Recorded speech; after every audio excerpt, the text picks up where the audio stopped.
السلام علیکم ورحمۃ اللہ وبرکاتہ.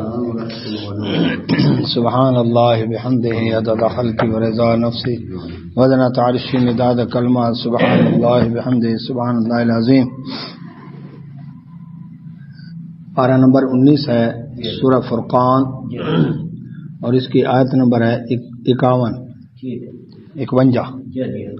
دعا پڑھ لیتے ہیں. اعوذ باللہ من الشیطان الرجیم. رب اشرح لی صدری ویسر لی امری واحلل عقدۃ من لسانی یفقہوا قولی.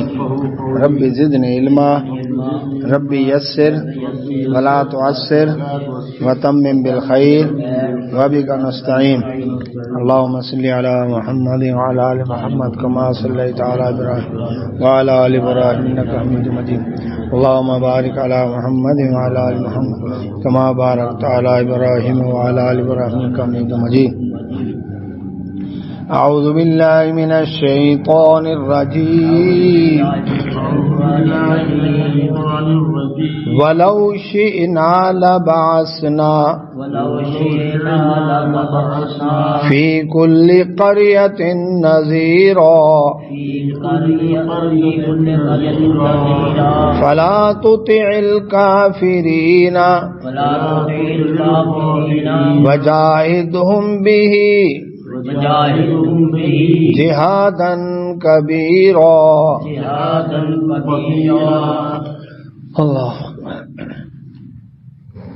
اللہ سبحانہ و تعالی نے پچھلی آیت مبارکہ میں فرمایا کہ ہم نے نصیحت کی باتیں پھیر پھیر کر بیان کی، کبھی کس انداز سے کبھی کس انداز سے، لیکن اس کے باوجود لوگوں کی اکثریت ماننے کو تیار نہیں ہے. اس کی وجہ کیا ہوتی ہے؟ وعلیکم السلام. وجہ یہ ہوتی ہے دنیاوی مفادات، گناہوں کی لذت. یہ دو چیزیں کیا کرتی ہیں؟ حق تسلیم نہیں کرنے دیتی ہیں. 51 نمبر ہے 51 سورہ فرقان 19واں پارہ. تو اللہ سبحانہ و تعالی نے جو ان کے جو انکار کی وجہ بیان کی مختلف آیات میں، بلکہ سورہ قیامہ کے اندر بھی اللہ سبحانہ وتعالی نے وضاحت کی کہ انسان اس وجہ سے وعلیکم السلام اللہ کے احکام ماننے، قیامت کے بارے میں ایمان رکھنے سے اس لیے انکار کرتا ہے لیفجر امامہ، اس نے آئندہ گناہ کرنے ہوتے ہیں. اب وہ کہتے ہیں میرے تو شیڈول گناہوں کا درہم برہم ہو جائے گا. اس وجہ سے وہ کیا کرتا ہے؟ لگ بھگ وہ کہتا ہے اس سے بہتر یہ ہے کہ تسلیم ہی نہ کرو، بات مانو ہی نہ. وعلیکم السلام. نہ مانو گے نہ پھنسو گے، پابندی میں جکڑے جاؤ گے. 51 آج. تو اللہ تعالیٰ فرماتے ہیں ولو، اور اگر شئنا ہم چاہتے، لبعثنا تو ہم بھیجتے، فی کل قریۃ ہر بستی میں نذیرہ ڈرانے والا. ہم یہ بھی کر سکتے تھے کہ ہر بستی کے اندر ایک نبی بھیج دیتے، ایک رسول بھیج دیتے. اب پوری دنیا کے اندر کتنی بستیاں ہیں؟ تقریباً 180 تو ممالک ہیں نا اس ٹائم. جو 180 ممالک کو 180 بستیاں سمجھ لو بالفرض. تو 180 رسول، ہر رسول کی امت الگ فرقہ بن جاتی، پھر لڑتے آپس میں. اتحاد رہتا؟ ہمارا یہ طریقہ، ہمارا یہ طریقہ، ہمارا یہ طریقہ، ہمارا یہ طریقہ. اور 4 اماموں کے ماننے والے کس طرح لڑ رہے ہیں؟ ٹھیک ہے. تصوف کے سلسلے الگ، فقہ کے سلسلے الگ ہے نا، لڑائیاں جھگڑے. تو اللہ تبارک و تعالیٰ فرماتے ہم اگر چاہتے تو ہر بستی کے اندر نبی بھیج سکتے تھے، ڈرانے والا بھیج سکتے تھے. لیکن کیوں نہیں بھیجا؟ اس لیے کہ آخری نبی محمد رسول اللہ صلی اللہ علیہ وسلم کو ہم نے سراج منیرہ بنا کر بھیجا کہ ایک پیغمبر ہو تاکہ دنیا کے اندر اتفاق اتحاد رہے جتنے بھی ایمان والے ہوں. اور قیامت تک کے لیے اب محمدی سکہ چلے گا، محمد رسول اللہ صلی اللہ علیہ وسلم کی نبوت رسالت ہی وائلڈ ہوگی تاکہ لوگوں کے پاس طریقہ ایک رہے. وعلیکم السلام. اس کا تھوڑا سا ایک میں مثال دے دوں. 19واں پارہ سورہ فرقان آیت نمبر 51. مثال یہ ہے کہ توحید پر لوگوں کے دل جڑتے ہیں اور شرک پر لوگوں کے دل پھٹتے ہیں. اسی طرح سنت کے اوپر لوگوں کے دل جمع ہوں گے اور بدعت کے اوپر لوگوں کے دل پھٹیں گے. مثال شرک کے اوپر دل پھٹنا. ایک کہتا ہے میں تو فلاں سرکار کو مانتا ہوں, کہتا ہے نہیں میرے والی سرکار اس سے زیادہ بہتر ہے. تیسرا کہتا ہے آپ ذرا ہماری والی سرکار کے پاس تو آ کر دیکھیں, میں جس کا مرید ہوں اس کی تو شان ہی کچھ اور ہے. ہر ایک اپنے اپنے آستانے کا جھنڈا بلند کرے گا, کرتا ہے کہ نہیں کرتا؟ دوسرے کی ماننے کو تیار ہی نہیں. بھئی یہ بھی دینے والا کہتا ہے یہ کیا جو ہمیں جو سرکار دے رہے ہیں نا ان کے ٹکڑوں پر رہے, وہ ان کی تو بات ہی کیا ہے, دل پھٹ گئے نا. اور توحید پوری دنیا میں کہیں بھی ایمان والے ہوں انہیں پتہ ہے ہمارا دینے والا ایک رب ہے. دل جوڑ گیا کہ نہیں؟ توحید سے دل جوڑ گیا نا. وہ کسی بر اعظم میں رہتا ہو, کسی ملک میں رہتا ہو, کسی شہر ضلع تحصیل قصبے کے اندر رہتا ہو, جی جو ایمان والا توحید والا ہے پوری دنیا میں کس کو پکارے گا؟ مشکل وقت میں جو شاہرگ کے قریب ہے, عرش کے اوپر مستوی ہے, اس رب کو پکارے گا. دل جوڑ گا کہ نہیں جوڑ گا؟ آپس میں محبت پیدا ہوگی. سنت پر دل جڑتے ہیں اور بدعت پر دل پھٹتے ہیں. بدعت ایک مثال لیتے ہیں, گھنٹہ گھر کے اندر ارد گرد کچھ مساجد کے اندر اذان سے پہلے صلاۃ السلام کے الفاظ اور ہیں. 9 نمبر چنگی کے علاقے میں مساجد میں الفاظ اور ہیں. جی بکر منڈی کے علاقے میں کچھ الفاظ اور بدل جاتے ہیں. جی ایسے کہ نہیں؟ بلکہ اذان کے درمیان بھی جنہوں نے تبدیلیاں کی ہیں ان کے بھی الفاظ بدل جاتے ہیں. جی یہ صرف ایک شہر کی بات ہے. جی دوسرے شہر میں بھی ہم تو ایسے نہیں کرتے, ہم تو اس طرح دیتے ہیں اذان, ہمارے تو کلمات یہ ہیں. دل پھٹ گیا کہ نا. لیکن سنت جو ہے وہ اللہ اکبر سے لے کر لا الہ الا اللہ اذان کے کلمات یہ سنت سے ثابت ہیں. پوری دنیا میں کہیں بھی سنت کا جو پیروکار ہے وہ دل جوڑ گیا کہ نہیں جوڑا؟ تو اسے پتہ ہے سنت طریقہ ایک ہی ہے. پوری دنیا میں سنت ایک ہے اور بدعت کے کئی رنگ ہیں. یعنی توحید ایک ہے اور شرک کے کئی رنگ ہیں. تو اس لیے اللہ تبارک و تعالیٰ نے ایک پیغمبر بھیجا قیامت تک کے لیے ان کی نبوت اور رسالت کو بیٹھ گیا تاکہ لوگ کیا ہے ان کے دل جڑے رہیں. اس لیے فرمایا وَإِن تَنَازَعْتُمْ فِي شَيْءٍ فَرُدُّوهُ إِلَى اللَّهِ وَرَسُولِهِ. اگر تمہارا کسی معاملے میں جھگڑا ہو جائے, کسی بر اعظم سے تعلق ہے تمہارا, کسی ملک سے تعلق ہے, کسی شہر ضلع قصبے تحصیل سے تعلق ہے, کسی جزیرے سے تعلق ہے, اللہ رب العزت فرماتے ہیں فَرُدُّوهُ إِلَى اللَّهِ وَرَسُولِهِ, اپنے جھگڑے کا فیصلہ اللہ اس کے رسول صلی اللہ علیہ وسلم کراؤ. اتحاد قائم ہو گیا کہ نہ ہوا؟ وحدت قائم ہوگی نا. تو اس لیے اللہ تبارک تعالیٰ فرمائے ہم چاہتے تو ہر بستی کے اندر ڈرانے والا بھیج دیتے, لیکن دل پھٹ جاتے لوگ. فرمایا فلا تطیع, اے نبی صلی اللہ علیہ وسلم نہ بات مانے نہ اطاعت کریں الکافرین کافروں کی, جس طرح کہ اب تک نہیں کیا آپ نے. کیسے؟ وہ آپ کا مذاق اڑا رہے ہیں. کل کے سبق میں یہ تھا نا, مذاق اڑاتے ہیں. ان کی مذاق اڑانے کی پرواہ نہ کریں.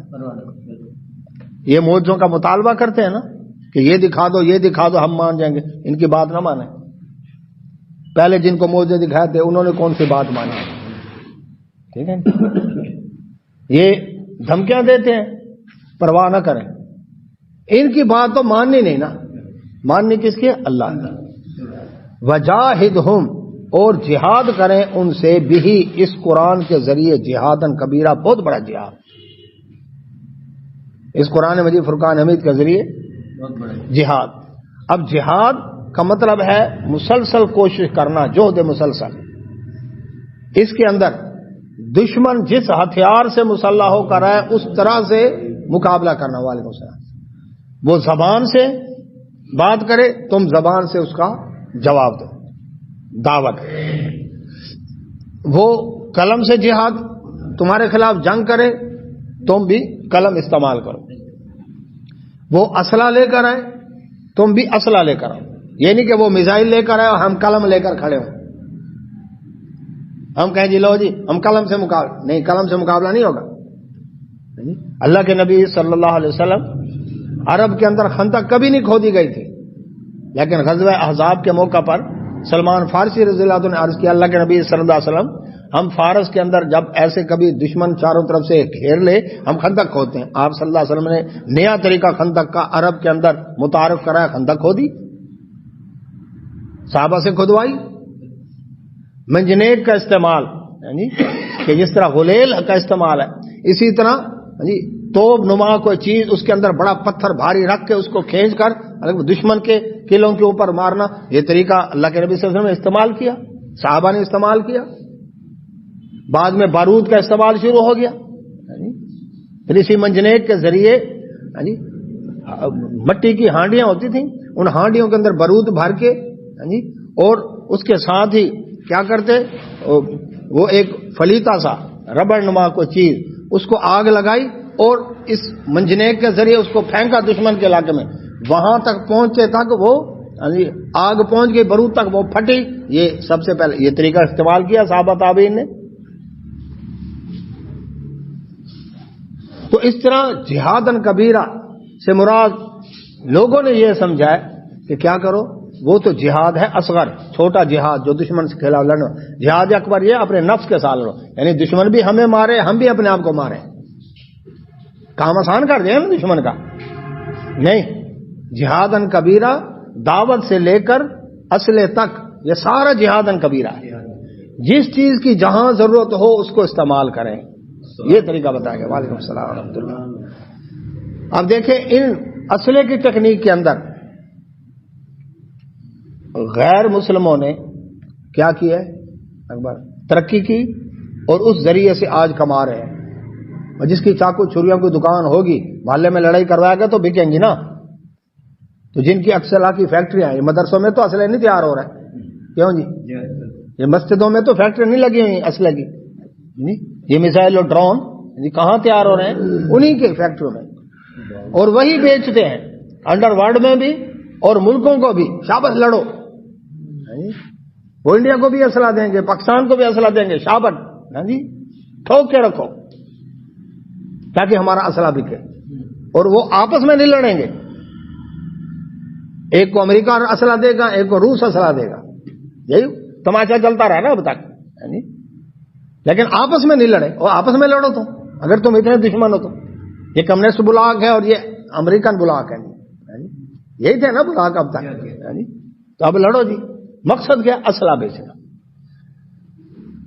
تو اللہ سبحانہ و تعالیٰ فرماتے ہیں وَهُوَ الَّذِي، دیکھو وہ اللہ وہ ذات ہے، مارا جاتا جس نے کیا کر دیا، جاری کر دیا البحرین، دو سمندر، ھذا عذب، یہ ہے خوشگوار، فرات میٹھا، وہذا، اور یہ ہے ملح نمکین، اجاج کڑوا کھاری۔ اللہ سبحانہ و تعالیٰ نے یہاں پر اپنا ایک کمال بتایا کہ سمندر میں، یرحمک اللہ، سمندر میں اللہ تبارک و تعالیٰ نے فرمایا کہ میں نے پانی کی دو لہریں چلا دی، اور یاد رکھیں پانی کی روئیں بعض اوقات اتنی لمبی ایک ملک سے دوسرے ملک تک چلی جاتی ہیں۔ دریا نیل چار ملکوں کو کراس کرتا ہے، ایک دریا چار ملکوں کو کراس کرتا ہے دریا نیل، اچھا، اور نکلتا بھی زمین کے اندر سے ہے، یہ بھی بتا دو۔ جس طرح کہ جھیل سیف الملوک میں پیچھے سے کوئی نظر آتا ہے بھئی کہاں سے پانی آ رہا ہے، وہ زمین کے اندر سے نکل رہا ہے، اور اتنا برفانی پانی، حالانکہ زمین کے اندر سے جو اگر آپ بورنگ کریں پانی جو نکلے گا گرم آئے گا، سردیوں میں گرم اور گرمیوں میں ٹھنڈا۔ تو جھیل سیف الملوک کا پانی اندر، دریا نیل کا پانی بھی زمین کے اندر سے آ رہا ہے۔ اچھا، اب سمندر کے اندر پانی کی رو، اللہ سبحانہ و تعالیٰ فرماتے دیکھو ادھر گرم پانی ادھر ٹھنڈا پانی، روئیں ساتھ ساتھ چل رہی ہیں، اور آپس کے اندر اللہ اکبر فرمایا وجعل، اور بنا دیا بینہما، ان دونوں کے درمیان برزخن، ایک آڑ، وحجرا مہجورا، گڈ بڈ نہیں ہوتے، گرم پانی کی لہر جا رہی ہے اور یہ ٹھنڈے پانی کی لہر جا رہی ہے۔ چترال کے اندر گرم پانی کا چشمہ، انڈا ڈالو ابل جائے، اور ادھر ٹھنڈا پانی کا چشمہ، ٹھیک ہے، یہ ساتھ ساتھ ہی. کراچی میں کھارا در میٹھا در ہے نا دونوں علاقے, وہاں کھارا پانی وہاں میٹھا پانی ملا دیا نا اللہ تعالیٰ, لیکن گڈ مڈ نہیں ہوتی. بورنگ کی دیوار کے اس طرف نلکے کا پانی میٹھا, اس طرف کا پانی کھاری. وہاڑی روڈ پر جائیں, وہاڑی چوک سے وہاڑی روڈ پر دائیں طرف کے جتنے بھی علاقے ان کا پانی کھاری اور بائیں طرف کے علاقوں کا پانی میٹھا, درمیان سے سڑک ہے. پر میں ملنے نہیں دیا میں نے. تو سمندر میں بھی ایسے, ادھر کھاری پانی, سارا پانی کھاری نمکین کڑوا, اور اس کے اندر ہی اللہ تعالیٰ نے ایک لہر جاری کر دی میٹھے پانی کی. بلکہ کنویں بھی ہیں میٹھے پانی. نیوی والوں کو نقشوں میں سمجھایا جاتا ہے, ملاح ماہی گیر کشتیاں چلانے والے ان کو پتا ہوتا ہے ان جگہوں کا کہ کہیں ہم چل جائیں فلاں جگہ سمندر میں میٹھے پانی کا وہاں پر چشمہ ہے, وہاں سے ہم پانی لیں گے. خلیج فارس میں موجود ہے. امریکی نیوی جو ہے وہ بھی الگ پر وہاں سے پانی لیتی ہے. اچھا, پھر کمال یہ ہے کہ سمندر کا پانی کوئی ساکن نہیں ہے, اس میں مسلسل لہریں ہیں. لہریں ہیں تو گڈ مڈ ہونا چاہیے نا. کون ہے بینہما برزخ و حجرا مہجورا, پانی چل رہا ہے لیکن میٹھا کڑوے میں, کڑوا میٹھے میں گڈ مڈ نہیں ہوتا. پر میں وہ اللہ وہ ذات ہے, اس نے یہ کمال کر. اچھا, بعض کا اوپر کڑوا پانی نیچے میٹھا پانی کی رو جا رہی ہے. کبھی سائڈ پر کڑوا اور اس سائڈ پر میٹھا, کہیں چشمے بنا دیے اللہ تعالیٰ نے. اچھا, اب فرمایا اللہ سبحانہ نے گڑبڑ ان کو آپس میں گڑبڑ نہیں ہونے دیتا, ان کو آپس میں ملنے نہیں دیتا. اور اس سے کتنے فائدے. پھر ایک اور کمال کہ سمندر جو ہے, سمندر شاید بھائی میٹھا پانی کھڑا رہے نا کسی جگہ پر تالاب میں, کھڑے کھڑے کچھ عرصے بعد خراب ہو جائے گا, بدبو پڑ جائے گی, خراب ہو جائے گا. اور کڑوا نمکین پانی کھاری پانی ہو وہ کافی عرصہ رہے گا, وہ اتنی جلدی خراب ہوگا. یہ بتائیں کہ بقر عید کو کھالوں کو محفوظ کرنے کے لیے کیا کرتے ہیں؟ نمک لگاتے ہیں. نمک لگا کر رکھ دو, اب پڑی اب خراب نہیں ہوگی, لگا دیں نمک. اب سمندر کے اندر کتنی مخلوق ہے. سمندر کے وہیل مچھلی جو ایک ہاتھی جتنی خوراک روز کھاتی ہے, 4 ٹن کی خوراک روز کی جس کی ہے, اس کا اپنا سائز کتنا ہے, بڑے بڑے بحری جہازوں جتنا, ٹکر مار کے بحری جہاز اٹھا دے. اور لاکھوں وہیل مچھلیاں سمندر میں پھر رہی ہیں, مرتی بھی تو ہے کیوں جی. اور بھی کتنی چھوٹی مخلوقات ہیں سمندر میں مرتی ہیں. اب سمندر کا پانی ہوتا میٹھا, اور ہزاروں سال سے اس کے اندر کتنے جانور مر کر الگ پر پڑے ہوتے. 3 حصے سمندر ہے, 1 حصہ خشکی کا ہے. ایمانداری سے بتائیں خشکی پر رہنے والے جی سکتے تھے؟ اتنی بدبو ہوتی. اور کتا مرا پڑا ہو کسی محلے میں اور پھول کر پھٹ جائے تو اللہ اکبر. نشتر میڈیکل یونیورسٹی کی چھت کے اوپر انسانی لاشیں پڑ کر پھول کر پھٹ جائیں, وہ تو تعلیمی مقاصد کے لیے نا, وہ تو صحت خراب نہیں کر رہے نا لوگوں کی, ملتان شہر والوں کی, وہ تو بیماریاں نہیں پھیلا رہے نا, وہ تو چونکہ تعلیمی مقاصد ہے نا. پتہ ہے نا, ہوا ہے نا واقعہ, چھاپے لگے ہیں نا, ہڈیاں بکتی ہیں بڑے مہنگے داموں. ہاں جی, امیر اسٹوڈنٹ خرید کرتے ہیں, ان کے اوپر پڑھایا جاتا ہے. لاوارث لاشوں کو اس طرح سے چھتوں پر ڈال کر پھول کر پھٹ گئی. ہاں جی, اب ہڈیاں اس کی بیچنے شروع کر, بلکہ قبرستان بھی ساتھ ہے, قلعہ والا بھی, وہاں سے بھی کئی مردوں کی ہڈیاں چرا کر گورکنوں کے ذمہ لگایا ہوتا ہے انہوں نے, لگا کر. یہ بھی پورا ایک مافیا ہے, ایک جادو ٹونے والے قبروں سے ہڈیاں چراتے ہیں, اور دوسرے یہ ڈاکٹر صاحبان اناٹمی والے یہ ہڈیاں چراتے ہیں. اللہ ماشاء اللہ. تو اب وہ کیا ہے, بات یہ ہے کہ بدبو سے ہم یہاں بیٹھ نہ سکتے, جی نہ سکتے, کیونکہ 3 حصے سمندر ہے اور 1 حصہ خشکی کا ہے. اب پانی کو کرنا ہے نمکین. ہاں جی, ہمارے ذمہ اگر اللہ تعالیٰ لگاتے کھیوڑا کی کان سے نمک کے ٹرالے بھر بھر کے تم نے سمندر میں ڈالنے ہیں, ساری زندگی نمک ہی ڈوبتے رہتے, پھر بھی نمکین ہوتا, پھر بھی وہ نمکین تو نہ ہوتا. میں کہتا ہوں قربان جاؤں رب ذوالجلال کے.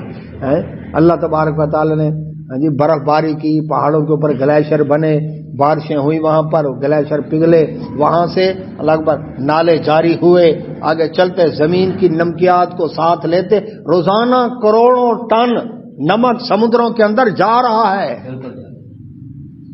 روزانہ جا رہا ہے. اللہ تعالیٰ خود ڈال رہا ہے اس کے اندر, ٹھیک ہے نہیں. اچھا, اب کڑوا نمکین کھاری ہو گیا. اب کھڑے کھڑے یہ بھی تو آخر کچھ عرصے بعد آخر اس کی بھی ٹھیک ہے, میٹھے پانی کی نسبت زیادہ ٹائم نکال جائے گا, لیکن اگر یہ ہلتا رہے تو پھر کیا ہے, پھر خراب نہیں ہوگا. اب ہلائے کون, سمندروں کو کون ہلائے؟ ہاں جی, کتنی مشینیں لگائیں گے, کتنی انجینئر کرائیں گے؟ سمجھے نا, ایک ایک نعمت کو سمجھیں. یہ فرمایا فبی ای آلاء ربکما تکذبان, کس کس نعمت کو جھٹلاؤ گے. اب اللہ تبارک و تعالی نے سمندروں کو ہلانے کے لیے یہ دیکھیں, ایک طرف وہ بڑا مقناطیس, ایک طرف وہ چھوٹا مقناطیس, درمیان میں لوہے کا کیل. لوہے کے کیل کو اب بڑا مقناطیس اپنی طرف کھینچے گا یا چھوٹا؟ بڑا کھینچے گا نا. یا پھر یہ کہ بڑے کو اتنا دور رکھا جائے, چھوٹے کو قریب رکھا جائے, اور اس کیل کا بیلنس بنا کر اس کو اٹھا لیا جائے. کتنا نازک توازن ہے, چھینک آئے تو گر جائے, کھانسی ہے تو گر جائے, اونگ آئے تو گر جائے. یہ کیل لٹکا ہوا میگنیٹک پاور کے ساتھ, بغل میں خارش ہے تو گر گئے, ایسے نہیں. بڑا مقناطیس ہے سورج جو زمین سے 109 گنا بڑا ہے, چھوٹا مقناطیس ہے زمین جو اس سے 109 گنا چھوٹی ہے. چاند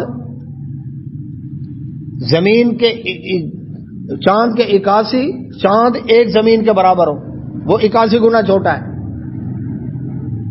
سورہ یاسین میں اللہ سبحانہ و تعالی نے فرمایا کہ جرت نہیں ہے سورج کی کہ وہ چاند کو اپنی طرف کھینچے.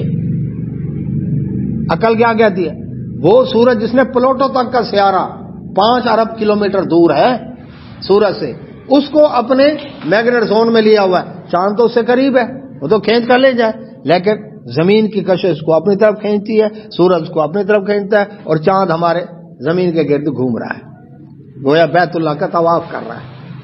بیت اللہ اسی قرآن عرض پر ہے نا, ہر چیز طواف میں کر رہا ہے. اچھا, اب وعلیکم السلام.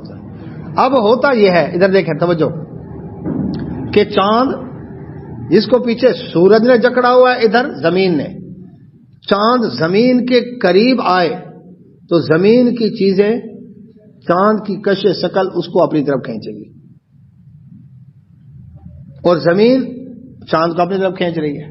اب کمال یہ ہے شاید بھائی, یہ دیکھیں, یہ چاند, یہ زمین اوپر, اچھا اس کو اس ڈگری کے اوپر رکھا, اس زاویے کے اوپر رکھا کہ یہ تھوڑا سا زمین کے قریب آیا, اور سمندر کے پانی کو اس نے اپنی طرف کھینچا. جیسے کھینچا, ادھر زمین نے اس کو دوبارہ واپس اپنی طرف لے لیا. یہ اسی کھینچا تانی میں مد و جزر پیدا ہو رہا ہے, اور مسلسل سمندر کے پانی میں لہریں جاری ہیں. کبھی سمندر میں سکون نہیں. انسان کر سکتا ہے؟ کوئی ہے ٹیکنالوجی ہمارے پاس؟ 13, 14, 15 چاند کی یہ تاریخیں جب فل چاند ہوتا ہے, سپر مون, اس وقت کیا ہے, سمندر کا پانی اوپر چڑھ آتا ہے, جزیروں میں جزیرے ڈوب جاتے ہیں. کیوں؟ اس وجہ سے اللہ اکبر کہ چاند فل ہو گیا ہے, اس کی میگنیٹ پاور بڑھ گئی ہے, پانی کو اس نے کھینچ لیا. جیسے ہی چاند ڈاؤن ہوتا ہے جی, تو اس کے بعد کیا ہے, اس کی میگنیٹ پاور کم ہو گئی, وہ جزیروں سے پانی نیچے اترا ہے. یہ مد و جزر یہ ہر مہینے کی 13, 14, 15 کو ہوتا ہے. پانی چڑھ آیا اور نیچے چلا گیا. اور وہ جو مسلسل لہریں ہیں آپ دیکھ لیں, کیماڑی اور منوڑا جا کر کراچی میں, وہ مسلسل چل رہی ہیں. پھر سمندر کے اندر کوئی مردہ باقی نہیں رہتا. سمندر اس کو کیا کرتا ہے, لہروں کے ذریعے کھینچ کر ساحل پر کوڑا کرکٹ کاٹ کباڑ جو بھی ہے تیرتا تیرتا تیرتا آخر, اس لیے ساحل کے اوپر سارا کاٹ کباڑ اکٹھا ہوتا ہے. اور ریتلا نمک کتنا ہوتا ہے؟ سمندر کی لہریں ہیں نا، کتنی ریت، کتنے اس سے ہماری بزنس چلتا ہے، ریتلے نمک کا کتنا بزنس ہے. تو اللہ سبحانہ و تعالیٰ فرماتے ہیں دیکھو یہ میں نے سمندر کے اندر یہ کام کیا، جو اس کے ذریعے بحری تجارت ہے، جو سفر ہے سمندری، وہ الگ نعمت ہے. جی اب شاید بھائی بتا رہے تھے 20,000 ٹن کیپیسٹی ایک بحر جہاز کے اوپر لکھا ہوتا، 20,000 ٹن وزن ابھی ہے کہ نہیں؟ یہ ہمارے روڈ برداشت کر سکتے تھے؟ پانی کے اندر جا رہا ہے یہ سامان ایک ملک سے دوسرے ملک. آج بھی تجارت بحری جہازوں کے ذریعے ہو رہی ہے. یہ بڑے بڑے کنٹینر، جی بڑے بڑے ہالوں کے سائز کے کنٹینر بھرے تننے ہوئے، جی یہ پتہ کتنے کنٹینر ایک کے بحری جہاز میں آ جاتے ہیں، اور وہ بحری جہاز لے کر جا رہا ہے. اس میں کثافت کم کر دے اللہ تعالیٰ، پانی کی پتلا پن بڑھا دے، جی تو کھڑے کھڑے یہ ڈوب جائے. کثافت بڑھا دے، جی شربت کی طرح شیرہ بنا دے، سپیٹ ہی نہ ہو. تو نمک ڈالا، اس لیے فرمایا کہ سمندر کا مردہ بھی حلال ہے. کیوں؟ وہ گلا سڑا نہیں ہے. ایک ہے طعام البحر، ایک ہے صید البحر. طعام البحر جو سمندر کے اندر کوئی چیز مر گئی ہے تو وہ جال میں تمہارے آ گئی ہے مردہ مچھلی، ٹھیک ہے حلال ہے. باہر ساحل پر پڑی ہے، اب اس کو چیک کرو، گلی سڑی، یعنی اس مچھلی کے اندر اگر چمک دمک، اس کی آنکھوں میں چمک دمک نہیں ہے تو اس کا مطلب ہے اس میں بدبو آ رہی ہے، پھر استعمال نہ کرو. لیکن اگر بدبو نہیں، یعنی گلی سڑی نہیں، استعمال کرو. اور کتنی مخلوق سمندر کے پانی میں جی رہی ہے. تو اللہ سبحانہ و تعالیٰ کی کتنی نعمتیں ہیں کہ فرمایا کہ میں آپس میں ان کو لہروں کو گڈمڈ نہیں ہونے دیتا. 54 نمبر آئے. وہ الذی، وہ اللہ وہ ذات ہے، خالق، جس نے پیدا کیا من الماء، پانی سے، بشرا، انسان کو بھی کس سے بنایا؟ پانی سے. بشر جو بھی بنا ہے کس سے بنا ہے؟ پانی سے. ہاں جی. نور والے کہاں گئے؟ قرآن تو کہتا ہے میں نے بشر کو بنایا، اس لیے وہ کہتا ہے نہیں ہم بشر نہیں مانتے، وہ تو نور من نور اللہ ہے. پنجتن پاک اللہ کے نور سے نکلے ہیں، 12 امام اللہ کے نور سے نکلے ہیں. میرا مرشد مظہر نور خدا، اللہ کا نور اس میں ظاہر ہوا ہے آ کر. دید نبی دی جلوہ رب دا، اوپر سے نبی نظر آتے ہیں، حقیقت میں خود رب ہے. چاچن وانگ مدینہ ڈسے، کوٹ میں ٹھن بیت اللہ، ظاہر دے وچ پیر فریدن، باطن دے وچ اللہ. اوپر سے پیر فرید نظر آتے، حقیقت میں خود اللہ ہے. تو کوٹ میٹھا میں قبر اللہ تعالیٰ کی ہے، نعوذ باللہ من ذالک، استغفر اللہ. قرآن کہتا ہے جو انسان بنایا میں نے کس سے؟ پانی سے. پہلی تخلیق اس کی کس سے ہے؟ مٹی سے. اس کے بعد جو آگے چلایا نا سلسلہ وہ کس سے؟ پانی سے، یعنی نطفہ سے. اس لیے فرق فجعلہ، اور کر دیا اس کا نسبن، نسب، و صہرا، اور سسرال. دو چیزیں انسان کی، ایک نسب باپ سے، باپ دادا پردادا، یہ نسب آ رہا ہے، خونی رشتہ آ رہا ہے. یہ بھی کس سے ہے؟ نطفے سے. ٹھیک ہے جی. اور آگے سسرال. اچھا نبی صلی اللہ علیہ وسلم فرمایا جو رشتے خون سے حلال ہوتے ہیں، حرام ہوتے ہیں، وہ دودھ سے بھی حرام ہوتے ہیں. تو رضاعت والا اس کو بھی نسب والے کے ساتھ ملا لیں، جس کی تفصیل ہم 4 پارے کے آخر میں اور 5ویں پارے کے شروع میں پڑھ چکے ہیں جی. محرمات کی تفصیل جو ہے کہ یہ رشتے حرمت والے ہیں.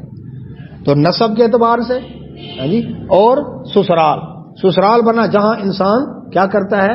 شادی کرتا ہے. یعنی نسب سے آئے بیٹے پوتے، یہ نسب سے آئے. ٹھیک ہے جی.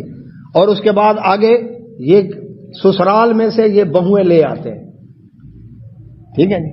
ادھر نسب سے آئی بیٹیاں پوتیاں. ٹھیک ہے جی. اور ادھر کیا کر دیں؟ لگ بھگ بیٹیاں نواسیاں جی، یہ نسب سے آئیں، اور آگے جی یہ بہویں بن کر گئیں، اپنے سسرال گئیں. تو یہ دو چیزیں، نسب اور رضاعت ایک ہو گیا. ٹھیک ہے جی. اور باقی رہ گیا سسرال.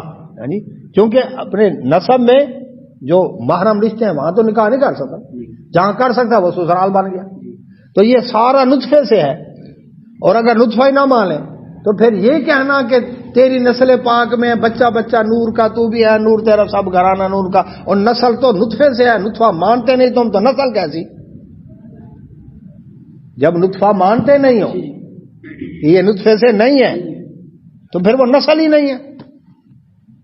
کیونکہ دوسری جگہ اللہ تبارک و تعالیٰ یہاں نسبن و سہرا، ہاں جی، نسب اور سحر، اور دوسری جگہ اللہ تبارک و تعالیٰ نے سورہ قاف کے اندر فرمایا ہاں جی کہ اسی پانی سے اللہ تبارک و تعالیٰ نے نسلہ من سلالۃ من طین، تو اس کے اللہ تبارک و تعالیٰ فرماتے ہیں ہم نے پانی سے اس کی نسل بھی چلائی. تو نسل کا لفظ بھی قرآن میں موجود ہے، نسب کا لفظ بھی موجود ہے، سحر کا لفظ بھی موجود ہے. سحر سسرال، نسل آگے جو نسل چلی، اور نسب جو پیچھے سے آیا.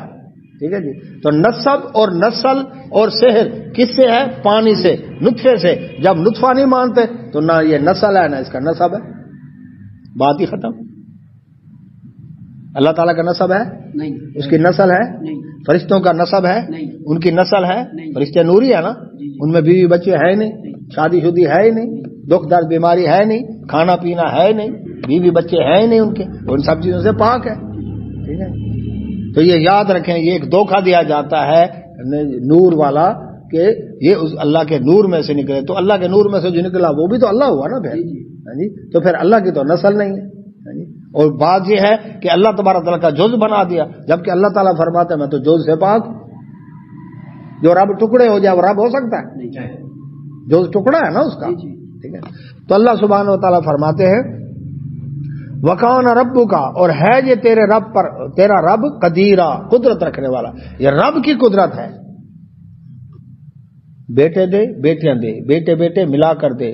ہاں جی، صرف بیٹیاں دے، صرف بیٹے دے، بیٹیاں بیٹے ملا کر دے، یا چاہے جھولی بانج رکھ دے. یہ کس کے اختیار میں؟ قدرت اللہ کے. ہاں جی. کیا بن رہے ہیں جی؟ جنس تیار ہو رہی ہے. ایک ہی گھر میں رہتے ہیں، ابا بھی اماں بھی، روٹی ایک جیسی کھائی، ماحول ایک جیسا، پانی ایک جیسا، گھر ایک جیسا، ہنڈیا ایک ہی پکی. ہاں جی. ابا کے سپرم تیار ہوا، اماں کے ایگ تیار ہوا. ہاں جی. پھر ادھر کروموسوم آئے. ہاں جی. ادھر سے آیا جینس، ادھر سے تعین ہو رہا ہے نا جینس کا. ہاں جی. عورت کی طرف سے آئے گا ایکس کروموسوم، اور مرد کی طرف سے ایکس آیا تو بیٹی، اور مرد کی طرف سے وائی آیا تو بیٹا. خوراک ایک، گھر ایک، ماحول ایک. یہ تبدیلی کیسے ہو گئی؟ پھر یہ جو جنس بنی ہے آگے، جنس میں دیکھیں اللہ اکبر، مرد ہے عورت ہے. یعنی صرف ان کے اندر جو فرق آیا، پرائیویٹ پارٹس میں فرق آیا، باقی سب کچھ اسی طرح.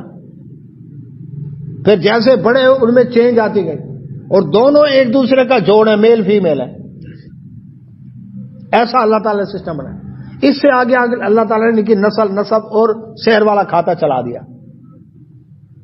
تو فرمایا یہ کمال نہیں میرا؟ ہو جی نہیں جی بادشاہ، وہاں جاؤ جی. جی یہ مرشد ہے، کتنے بچے چاہیے آپ کو؟ بابا بگا 14 نمبر چنگی پر، جتنے بچے چاہیے اتنے ناپاک بال توڑ کر دے گا تو اتنے بچے ہو جائیں گے آپ کے. بڑی مشہور گدی سلطان بہو، تاریخ اٹھا کر دیکھیں بیٹا نہیں ہے، نرینہ اولاد سے محروم ہے، بھانجے خلیفہ بنے. لاہور میں جس کو کہتے ہیں داتا کی نگری، علی حجویری، جن کو داتا گنج با خزانے بخش کر دینے والے، تاریخ اٹھا کر دیکھیں ان کی اپنی اولاد نہیں ہے. ملتان مشہور گدی شاہ رخ نے عالم، نوری حضوری، کر میری منت پوری، کھوے ساتھ کوٹ کے چوری. تاریخ اٹھا کر دیکھیں ان کی اپنی اولاد نہیں ہے. جن کی اپنی نہ دوسرے کو دے سکتے ہیں. یہ رب دکھا رہا ہے.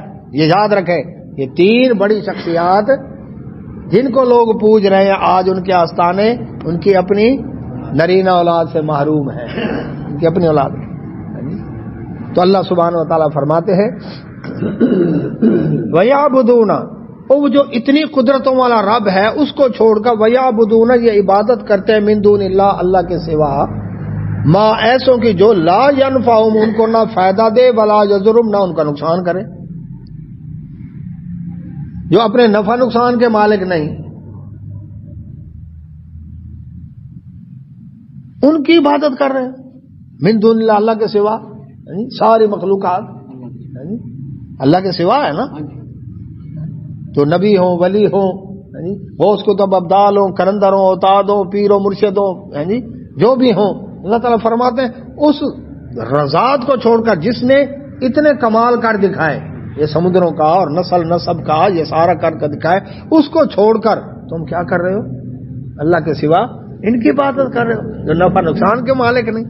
وکان الکافر، اور ہے کافر، علی ربی، اپنے رب کے مقابلے میں ظہیرا، مقابلہ کرنے والا، اپنے رب کا دشمن ہے یہ۔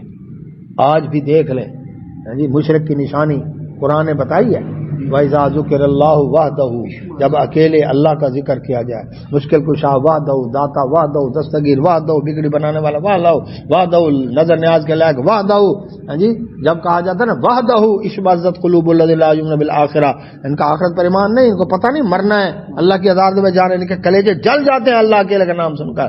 وَإِذَا ذُكِرَ الَّذِينَ مِن دُونِهِ، جب اللہ کے سوا دوسروں کا بھی نام لیا، اِذَا هُمْ يَسْتَبْشِرُونَ، بڑے خوش ہوتے ہیں، مولوی ڈاڑا چنگا آئی، ہاں ٹھار دیتس، اگر کہے اللہ بھی مشکل کشا، علی رضی اللہ بھی مشکل کشا، اللہ بھی داتا گنج با، لاہور والا بھی داتا گنج با، اللہ بھی بیڑے پار لگاتا ہے، باولک بھی بیڑے پار لگا دیتا ہے، یعنی اگر کہا جائے اللہ کے ساتھ دوسروں کو شریک کیا جائے پھر بڑا خوش ہوگا، پھر مرید بھی آئیں گے، مریدیاں بھی آئیں گے، ٹانگے بھی دبائیں گے، پھر جی جہاز کا آنے جانے کا ٹکٹ بھی دیں گے، جی پھر اللہ اکبر خدمت بھی کریں گے، کوٹھیاں بھی نام لگوا دیں گے، جی پھر سارے خدمت کریں گے، جی لیکن اگر اللہ اکیلے کا نام لیا ایسے دیکھ، آج چیک کر لیں کہ کس کو شرک کا بخار ہے، تھرمامیٹر دے دیا اللہ نے، یہ بخار چیک کرنا ہے نا، تو اس کے سامنے بیٹھ یا اللہ مدد، اب پتہ چل جائے گا کس کس کو شرک کا بخار ہے،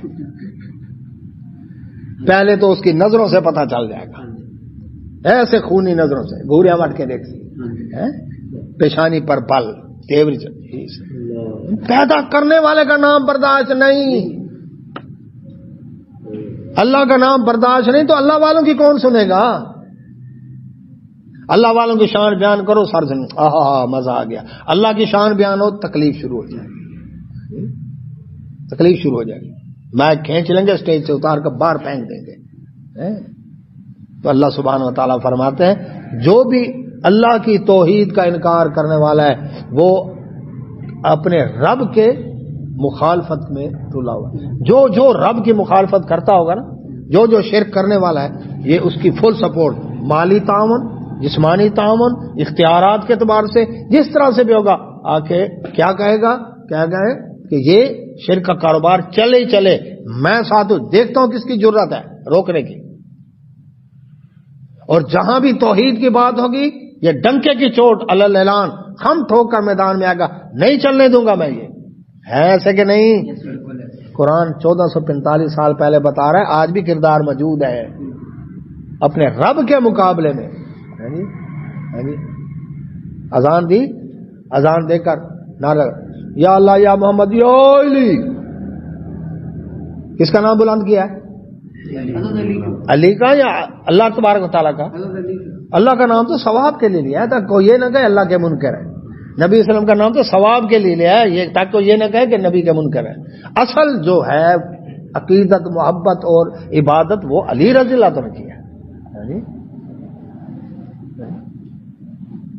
نعرہ تکبیر بڑی ایسی آواز آئے گی اللہ اکبر، اسٹیج سیکٹری نے کہا آواز تو اونچی نکالو، پھر نعرہ تکبیر، پھر تھوڑی آواز اونچی، پھر نعرہ تکبیر، پھر ذرا گاڑی لیول پر آئی، پھر نعرہ رسالت گج کے یا رسول اللہ، اب کہنا تو نہیں پڑا نا آواز اونچی نکالو، پتہ چل گیا نا دل میں عزت کس کی ہے، اللہ کی ہے یا اس کے نبی صلی اللہ علیہ وسلم کی ہے؟ اور نعرہ حیدری یا علی وہ چھت کے ساتھ اچھل کے، اب کہنا نہیں پڑا، نعرہ غوثیہ کڑکا کے یا غوث العظم، کہنا نہیں پڑا، اللہ کا نام لیتے ہوئے مریل سی آواز نکلے گی، پتہ چل گیا نا عزت کس کی زیادہ ہے۔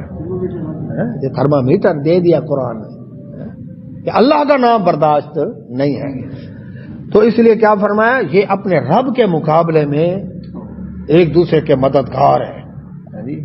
فرمایا وما ارسلناک، اے نبی صلی اللہ علیہ وسلم نہیں بھیجا ہم نے آپ کو الا مگر مبشرا، خوشخبری دینے والا، ونذیرا، اور ڈرانے والا بنا کر بھیجا، آپ کا کام بتانا ہے، خوشخبری دے دو، اللہ کی توحید مان لو گے جنت کی بشارت ہے، اور نہیں مانو گے تو جہنم سے ڈرا رہا ہوں تمہیں۔ اے نبی صلی اللہ علیہ وسلم آپ ان کو خوشخبری دے دیں ماننے والوں کو اور ڈرا دیں نہ ماننے والوں کو. آپ کا کام یہ ہے، منوانا آپ کے ذمہ نہیں ہے. اور فرما دیں، قل فرما دیں، ما اسألکم نہیں مانگتا میں تم سے علیہ اس دین کی دعوت و تبلیغ پر من اجر کوئی اجرت، الا مگر من شاء جو چاہا، ان یتخذ جو چاہے، ان یتخذ کہ بنا لے، الی ربہ اپنے رب کی طرف سبیلا راہ. میں تم سے نہ نوٹ مانگنے آیا ہوں نہ ووٹ مانگنے آیا ہوں، کچھ بھی نہیں مانگنا. میں تو یہ چاہتا ہوں تم میں سے کون ہے جو اللہ کی توحید والے راستے پر چل جائے. بس میرا یہی صدقہ جاریہ ہے، یہی میرا انعام ہے، یہی میری اجرت ہے کہ تم میں سے کون کون آتا ہے جو اللہ کے راستے پر چلے، اللہ والا بنے. اللہ والے بھی جو اللہ والے بنے نا، اللہ کے راستے پر چل کر بنے ہیں. اللہ کے راستے کو چھوڑ کر اللہ والے بھی اللہ والے نہیں بن سکتے. تو اللہ سبحانہ و تعالیٰ فرماتے ہیں، اللہ دیکھو ان لوگوں کو شرم نہیں آتی، وہ نبی صلی اللہ علیہ وسلم نہ ان سے کچھ مانگتے ہیں، نہ تقریر کی فیس، نہ ٹی اے ڈی اے، نہ الاؤنس بونس، نہ کوئی اور خدمت. یہ تو تبلیغ کرتے ہیں تو لوگ پتھر مارتے ہیں، گڑھے کھودتے ہیں، کانٹے بچاتے ہیں، اوجریں ڈالتے ہیں. لیکن ان کو شرم نہیں آتی. یہ دیکھ رہے ہیں کہ نبی صلی اللہ علیہ وسلم اپنا کوئی ذاتی لالچ تما نہ کوئی اثاثہ بنایا ہوتا نا جی، اس لیے کام کھڑا کیا، لو جی اب فنڈ مانگیں گے، اب چندے اکٹھے کریں گے. نہیں، وہ کچھ وہ تو تم سے کچھ مانگتے ہی نہیں. تو ایسی شخصیت کا تم مذاق اڑا رہے ہو جو تم سے کچھ بھی طلب نہیں کر رہے. اے نبی صلی اللہ علیہ وسلم وتوکل، آپ توقع کریں، علی الحی اس ذات پر جو زندہ ہے، اللہ دی وہ جو لا یموت جس کو موت نہیں ہے، جو ہمیشہ زندہ ہے، جس کو موت نہیں، اس کے اوپر توکل کرے، اس پر بھروسہ کرے، گھبرائے نہ، ڈٹے رہے. وسبح، اور اس کا حل کیا ہے؟ جب مذاق اڑا رہے ہو، بات نہ مار رہے ہو، دل کو پریشانی ہوتی ہے نا، دل غمگین ہوتا ہے، تو اس پر آپ کیا کریں؟ اللہ پر توکل کریں. دوسرا وسبح، اور تسبیح کریں بحمدی، اپنے رب کی تعریفوں کے ساتھ. تسبیح سے مراد منکوں کی مالا نہیں ہے، سبحان اللہ بحمدی سبحان اللہ عظیم، یہ کلمات ہے اس اللہ کے. تو اس میں اللہ کا ذکر ہے. وکفا بہ، اور کافی ہے ساتھ اس کے بذنوب عبادہ، اپنے بندوں کے گناہوں پر. وکفا، اور کافی ہے بہ وہ اللہ، بذنوب عبادی اپنے بندوں کے گناہوں پر، خبیرہ وہ رب خبردار ہے اپنے بندوں کے گناہوں پر. اسے پتہ ہے کہ یہ لوگ کس طرح نبی صلی اللہ علیہ وسلم کا مذاق اڑا رہے ہیں، کس طرح دھمکیاں دے رہے ہیں، کس طرح رکاوٹیں ڈال رہے ہیں، کس طرح کانٹے بچھا رہے ہیں، گڑھے کھود رہے ہیں، اوجریں ڈال رہے ہیں، تکلیفیں پہنچا رہے ہیں، پتھر مار رہے ہیں. رب فرماتا ہے میں جانتا ہوں، میں پتہ ہے. الذی، وہ ذات، خالق جس نے پیدا کیا السماوات آسمان والارض زمین کو، وما بینہما، جو کچھ آسمان زمین کے درمیان ہے، فی ستۃ ایام 6 دنوں میں. وہ دن ہمارے 24 گھنٹے 12 گھنٹوں والے دن کے برابر ہے یا وہ کیا ہے، وہ اللہ ہی جانتا ہے. کیونکہ ابھی تو آسمان زمین بنے نہیں تھے، تو زمین کے تو دن رات والی بات ہی نہیں ہے، کیونکہ ابھی تو یہ تخلیق ہی نہیں ہوتے. تو وہ 6 ادوار تھے یا تھے، وہ اللہ ہی جانتا ہے. تو فرمایا ثم استوى، بنا کر پھر وہ بلند ہوا، علی العرش، عرش کے اوپر، عرش کے اوپر مستوی ہوا، بیٹھا ہے، لیٹا ہے، کھڑا ہے. کس طرح؟ لیس کمثلہ شیء، جس طرح اس کے شایان شان ہے. عرش 7 آسمانوں کے اوپر، آسمان پوری کائنات کے اوپر چھایا ہوا ہے. وسع کرسی السماوات والارض. تو اللہ سبحانہ و تعالیٰ نے آسمان زمین ان کے درمیان جو پوری کائنات ہے 6 دنوں میں پیدا کر کے، تخلیق کر کے عرش کے اوپر مستوی ہوا. الرحمن، کون ہے وہ؟ رحمان، اس رحم اور بڑا مہربان. فاسأل، پوچھ لے بھی اس کے بارے میں خبیرہ، کسی خبر والے سے. جو شخص رحمان کے نام سے واقف ہے نا اور رحمان کی قدر جانتا ہے، اس سے پوچھے رحمان کتنا مہربان ہے. وہ اپنوں پرایوں سب کو دے رہا ہے. نبی صلی اللہ علیہ وسلم فرمایا اللہ کے نزدیک دنیا کی قدر و قیمت مچھر کے پار کے برابر نہیں. مچھر کے پار کے برابر بھی ہوتی، کافر کو پینے کے لیے پانی کا ایک گھونٹ بھی نہ دیتا، ایک قطرہ بھی نہ دیتا. یہ تو جہاں سانپ اور بچھو پل رہے ہیں، کتے خنزیر کھا رہے ہیں، تو یہ بھی کھا لے گا تو کوئی پرواہ نہیں اس کو. یہ ہے الرحمان. اس رحمان کے بارے میں جو اس کی قدر جانتا ہے اس سے پوچھیں. وَإِذَا، اور جب قیلا کہا جائے لہم ان کو، اسجدوا، سجدہ کرو، للرحمان، رحمان کو، اس مہربان کو جس نے کائنات بنا کر تمہاری نافرمان کے باوجود تم پر مہربانی کر رہا ہے، اور اس کے آگے جھک جاؤ. قالو، کہتے ہیں ومر رحمان، رحمان ہوتا کیا ہے؟ ومن رحمان بھی نہیں، من ہے ذوی العقول کے لیے، ما ہے غیر ذل ہے جی.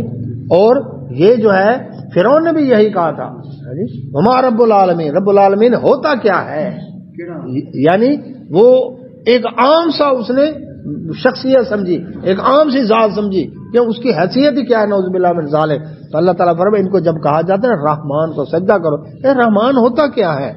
اللہ اکبر. آج بھی پوری دنیا شیعت کے اندر، شام لبنان سے لے کر جی لکھنؤ تک، بر صغیر پاک و ہند تک، پوری دنیا رافضیت میں آپ کو عبد الرحمان نام کا کوئی بندہ نہیں ملے گا. رحمان کے نام سے اتنا بغض ہے.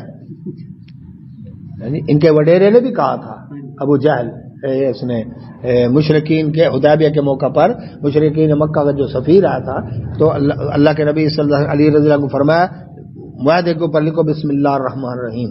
تو مشرکین کے سفیر نے کہا یہ رحمان رحیم کون ہوتا ہے، ہم نہیں جانتے. بسمک اللہم لکھو، اللہ کا نام، اللہ کو جانتے ہیں، رحمان رحیم کو نہیں جانتے ہم.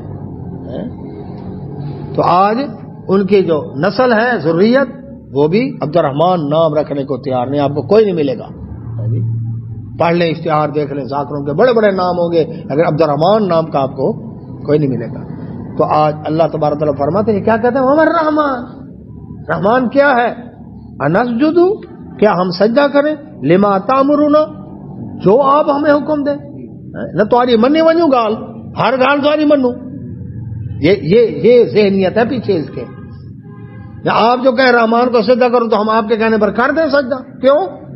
وزادہم، اور بڑھ جاتا ہے ان کا اضافہ، نفورا، نفرت. رحمان کے نام سے نفرت بڑھ جاتی ہے. اس لیے یہ آج سجدے والی ہے کہ وہ رحمان کے نام سے نفرت کرتے ہیں، رحمان کو سجدہ کرنے کو تیار نہیں. تو جو توحید و سنت والا ہے وہ اللہ کے آگے رحمان کو سجدہ کرے تاکہ ہمارا شمار سجدہ کرنے والوں میں ہو، نافرمانوں میں نہ ہو. وآخر دعوانا الحمدللہ رب العالمین. سبحانک اللہم و بحمدک، اشہد ان لا الہ الا انت، استغفرک و اتوب الیک. سجدہ تلاوت کر لیں.